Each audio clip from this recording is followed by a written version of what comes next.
Hello everyone, my name is Janessa Ruiz with Bernalillo County, and I am here with Brian to talk about how his organization interfaces with the community to help them in every way they possibly can. Brian, thank you for being part of this interview and talking to our audience. If you could go ahead and let us know, what is the name of your organization? What do you do for them? Great, thank you for having me. The organization is called Serna Solutions, and we are a behavioral health provider. But what I want to focus on is a very unique program that we have called the Family Empowerment Project. And so, if you could surmise what your mission would be, what would you say it is? Sure. So the Family Empowerment Project is all about helping families who have a loved one with a substance use issue. And we use the word empowerment very intentionally there, in that for the most part, families feel completely helpless in dealing with somebody who has an addiction. They don't know if they're helping, they don't know if they're hurting. Sometimes folks can find an Al-Anon group, and the very first step in Al-Anon is just acknowledging your powerlessness over your loved one's addiction. And we are very different than that. We really focus on empowering families to help, first of all, understand what addiction is, how it works, that it is a chronic illness.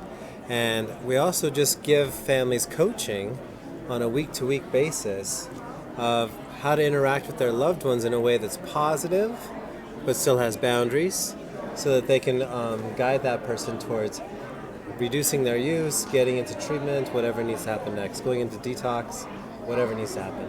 Sure. And can you share with our audience the area that you serve? Are you guys local in Albuquerque, or is this a New Mexico-wide program? Yeah. We have groups and we also do this in one-on-one if that's what the family needs, in Santa Fe and in Albuquerque. We also have an online group that allows families from anywhere in the States, and we even have some people from out of state join those online groups.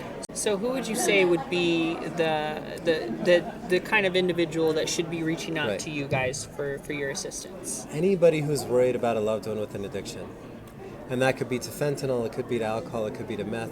We've even used this approach with people who are addicted to online gaming, gambling.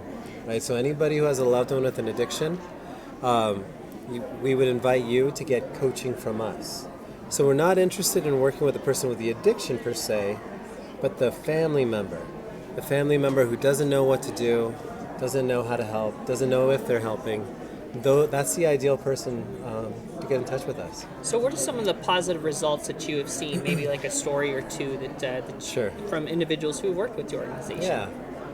Well, what typically happens in families is, the person with the addiction, they lie, they betray trust, right? And so families there's just this process where eventually the family just gets their heart broken so many times, and they just kind of write off that person with the addiction. And sometimes that's where we start working with families, is they've already written off that person, but they feel regret about it. And so, there's this, a good example of that was, I was working with this family, and it was a young adult who was messing around with methamphetamines, and he had stolen from his mother, who he lived with, and this mother was on a fixed income. She didn't have enough money to really make it, and so, excuse me. And so I started working with that person's sister.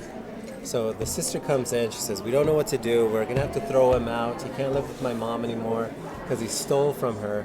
So all these siblings, there was 6 siblings, it was a large Hispanic family.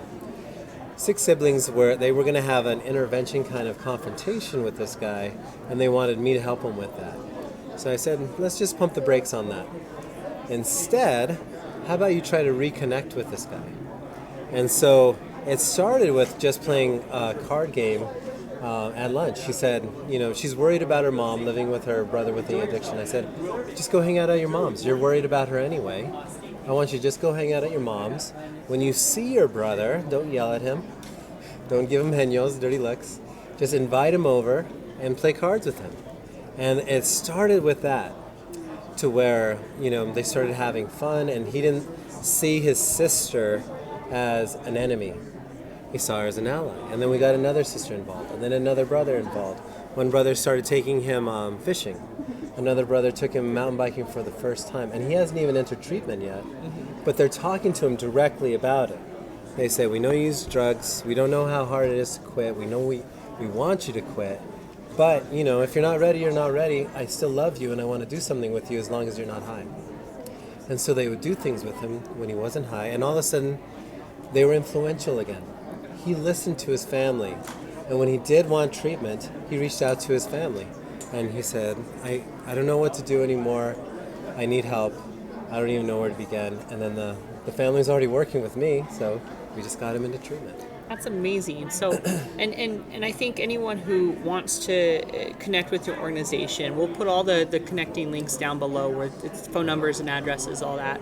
But thank you so much for coming and telling us these stories and letting us know about what services that you guys provide, because it's going to be instrumental of making sure that we get beyond this crisis, so that we can start getting people moving in the right direction. So, but thank you very much for joining me today. And I just want to remind everyone that help is just around the corner, and it's in amazing organizations like this that's going to help everyone that is struggling through this to move forward and get the help they need.